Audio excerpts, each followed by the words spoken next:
d'après vous? Vous pensez c'est quoi la cause de tous ces conflits? D'abord, pour changer quelque chose, pour guérir une maladie, il faut avoir des très bons diagnostics. C'est parce qu'on ne fait pas des projets communs. C'est tellement très rare de dire en Afrique, ça, c'est l'héritage de telle famille, ça, c'est telle famille, ça, c'est... Bonjour, encore une fois de plus. On a toujours cette idée de penser pouvoir changer l'Afrique. C'était ça même le but de création de cette chaîne. Je dis, nous devons orienter cette jeunesse dans quelque chose qui va redonner encore une très belle image de l'Afrique. C'est bon de dire, on a un peuple jeune, on a une génération qui peut changer les choses. Mais des jeunes mal orientés, c'est tout le contraire de nos expériences et de nos ententes aussi. Je vis, et parfois même les gens terminent leurs études en étant ignorants. Ils savent juste réciter les choses que l'autre l'a demandé de faire. Alors j'ai dit, et j'ai pensé à faire cette chaîne Ethicium School. Sans complexe, sans honte, sans peur. Parce que ces trois choses maintiennent beaucoup des Africains et beaucoup de jeunesses africains dans des situations de précarité, je vais dire. Mais moi, j'ai dépassé ça. Je me suis lancé. Il y avait tellement de mauvais commentaires. Il y avait des manqueries et toutes sortes de méprises. Je n'ai pas laissé, je n'ai pas abandonné, mais tout ça m'encourageait parce que mon pourquoi était plus fort que certaines de ces commentaires ou certaines de ces envies et certaines de ces manqueries. Aujourd'hui, je vais parler de quelque chose que j'ai écrit ici. Pourquoi il y a tant de conflits dans nos familles africaines? D'après vous, vous pensez c'est quoi la cause de tous ces conflits? D'abord, pour changer quelque chose, pour guérir une maladie, il faut avoir des très bons diagnostics. Vous devrez d'abord diagnostiquer les problèmes. Parce que les traitements dépendent d'un diagnostic. Je vais raconter cette histoire.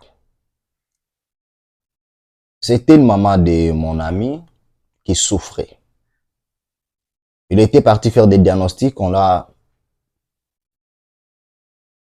fait les diagnostics, on l'a diagnostiqué. À la fin, on l'a dit, tu souffres de telle maladie. Il commence maintenant à faire les traitements. Le problème, c'était quoi? Ils ont mal diagnostiqué et le traitement n'a pas marché. Il fallait qu'on le transfère dans un autre pays africain. On l'a revoir tous les diagnostics qu'on a fait. On a dit, tu ne souffres pas de ça, tu souffres de telle maladie, telle maladie. On a commencé à les traiter. Ça n'a pas pris des mois. Elle commence à resserrer le pied sur terre et commence maintenant à avoir des changements. Une maladie qui a duré peut-être une année, mais on l'a guéri à 2 mois. Tout ça, c'est quoi? C'est dû à une bonne diagnostic. On veut aussi changer l'image de l'Afrique. Mais l'Afrique, c'est quoi? C'est pas cette carte qu'on nous montre que c'est ça l'Afrique. L'Afrique, c'est nous. L'Afrique, c'est nos familles. C'est moi et ma famille. Toi et ta famille. L'autre et leur famille. Ensemble, nous construisons l'Afrique. Avec ces petits quartiers, comme dit le docteur Claudel, qui sont les pays. Et dans ces familles, c'est là où il y a maintenant les bases ou les fondations et les fondamentales de l'Afrique. C'est là où on crée ce qu'on appelle un système ou un paradigme. Et notre paradigme est conçu par des problèmes. Il y a tellement de conflits dans nos familles. Et pour qu'on change ça, nous devons d'abord se baser sur les diagnostics. On va diagnostiquer ces problèmes. Pourquoi il y a tant de conflits? Et quelles sont les choses à mettre en place pour terminer ces conflits? Et c'est ce que je viens vous parler aujourd'hui. Si ça vous intéresse, mettez-nous un pouce bleu. Aussi commentez. Que votre commentaire soit positif ou négatif, nous sommes là pour avancer. Laissez votre commentaire. Abonne-toi aussi. Pourquoi il y a tant de conflits dans nos familles africaines?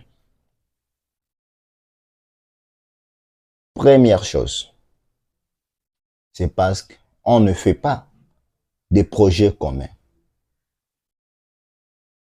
C'est tellement très rare de dire en Afrique, ça, c'est l'héritage de telle famille, ça, c'est telle famille, ça, c'est telle famille. On parle de ça, c'est telle personne.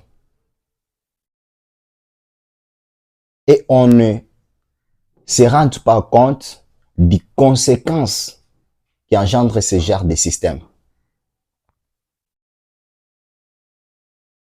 Comment nous pouvons changer l'Afrique tant qu'on ne parvient même pas à se mettre ensemble, les fils et les filles d'une même mère, d'un seul père, et faire un projet commun. Et c'est ça même la base et la cause de la pauvreté des Africains. Toi, tu as 100 $.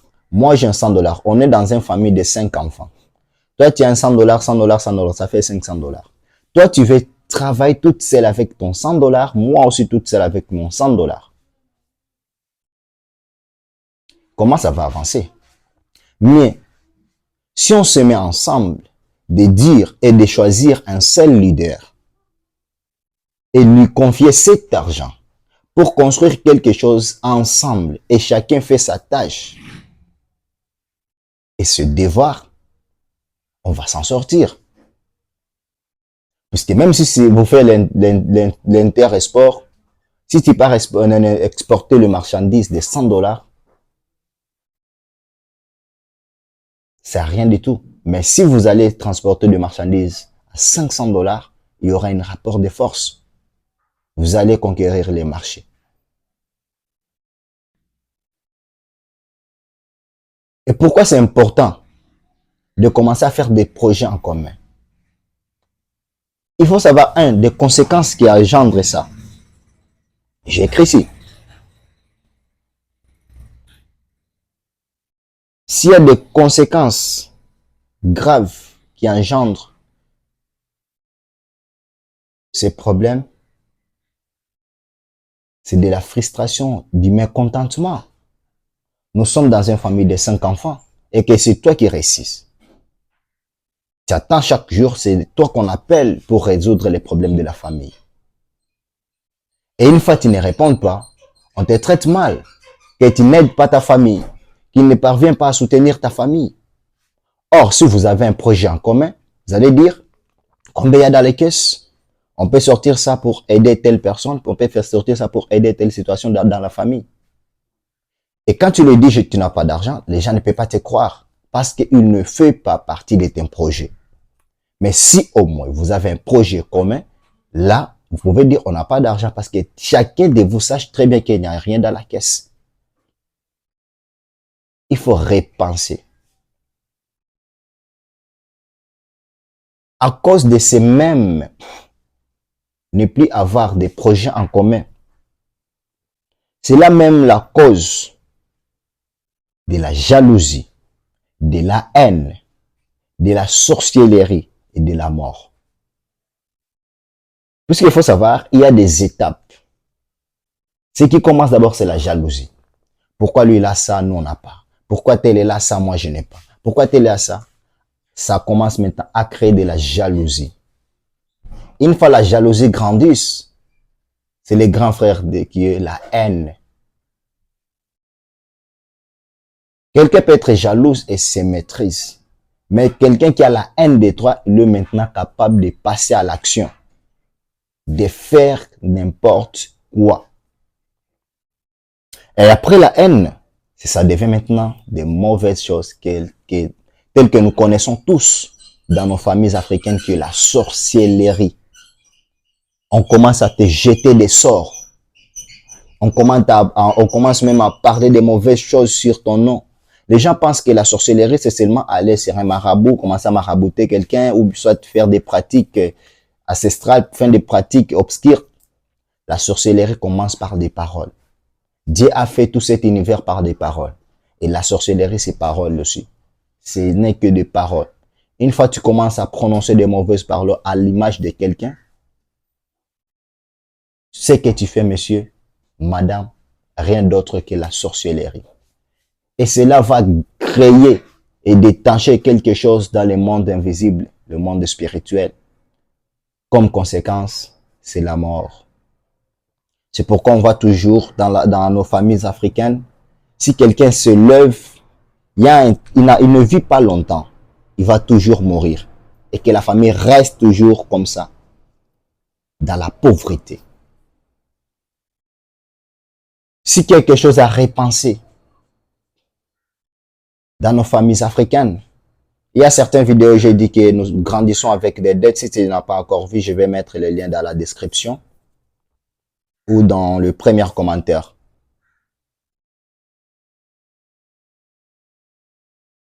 Tu dois, toi jeune qui me regarde, notre génération, nous devons redéfinir notre système. Faire en sorte que nos enfants aient des projets communs depuis leur bas âge. Si tu les donnes un petit travail, un petit boulot, faire en sorte qu'ils travaillent ensemble. Comme ils grandissent, faire en sorte qu'ils ont quelques projets ensemble, ces projets qui vont les réunir. Prenez l'exemple de Bernard Arnault, l'homme le plus riche de l'Europe. Il a 4 enfants, 3 hommes et une fille. Tous travaillent dans l'entreprise LVMH, chacun avec son rôle. Et même le jour du décès de leur père, il n'y aura pas le conflit d'intérêts. Il n'y aura pas le conflit de l'héritage. Parce que chacun sait que ici, je ne travaille pas pour l'héritage, mais je travaille pour garder le patrimoine familial. C'est comme ça l'Africain doit penser aussi. Mais ce qui est étonnant, nos millionnaires, nos milliardaires africains parfois, leurs enfants ne savent même pas ce que leur père fait. Et le départ du père, on dilapide toutes les richesses. Parce que l'enfant se trouve avec quelque chose qui ne sait ni le début, qui ne sait ni la base, ni les fondements. Il n'est pas vraiment été formé pour gérer ça. C'est pareil même dans nos politiques. Regardez la plupart de nos politiciens, c'est parce que leur père était politicien et aussi veut hériter. Mais la politique, on n'hérite pas. Il faut qu'on vous forme. Ils ne sont pas tellement formés pour exercer ce métier, parce que la politique aujourd'hui dans notre continent, c'est un métier. Ils n'étaient pas formés pour exercer ce métier. C'est comme ça qu'ils entrent dans la politique sans de vision. C'est-à-dire, en conclusion, nous les Africains, on n'a pas une vision. On n'a pas une vision de voir ou de savoir qu'est-ce qu'on veut vraiment. C'est quoi notre manière de faire qu'on veut imposer? C'est quoi on va définir notre culture? Et quand on manque de vision, on part de n'importe quoi sans position. Comprenez maintenant la base. C'est parce que nous sommes incapables de se réunir. Comment faut-on dire aujourd'hui qu'il faut que l'Afrique se réunisse tant que les familles ne se réunissent pas? Nous voulons l'Union africaine. Il faut que les Africains puissent se réunir. Monsieur, dans votre famille, est-ce que vous vous parlez tous? Vous ne parvenez pas à vous parler tous dans votre propre famille d'une seule mère, d'un seul mère. Et ce qui est encore plus dangereux, nous sommes dans des familles polygames. Et quand vous êtes des enfants d'un seul père, de mères différentes, là c'est chaos en Afrique. Vous ne vous parlez pas, les gens de même sang. Un seul père, il n'y a que des mères différentes, vous ne vous parlez pas. Et vous voulez que le continent se réunisse. Mais commencez à réunir d'abord votre famille, après réunir votre quartier, après votre commune, après votre territoire, votre province, votre pays, ainsi de suite, pour réunir maintenant l'Afrique. C'est ça les diagnostics que moi j'ai trouvé. Et si vous êtes d'accord avec moi, il faut le partager. Si vous avez une vision de faire une Afrique meilleure et propre, de jeunes leaders capables de défendre les intérêts africains et de se réunir, de faire cette vision de l'Union africaine une réalité, partagez cette vidéo. C'était ça que je voulais vous partager aujourd'hui. Et comme vous connaissez tous, c'est votre serviteur, Tizongo Migo Crispin. Tissom School vous salue et vous dit merci.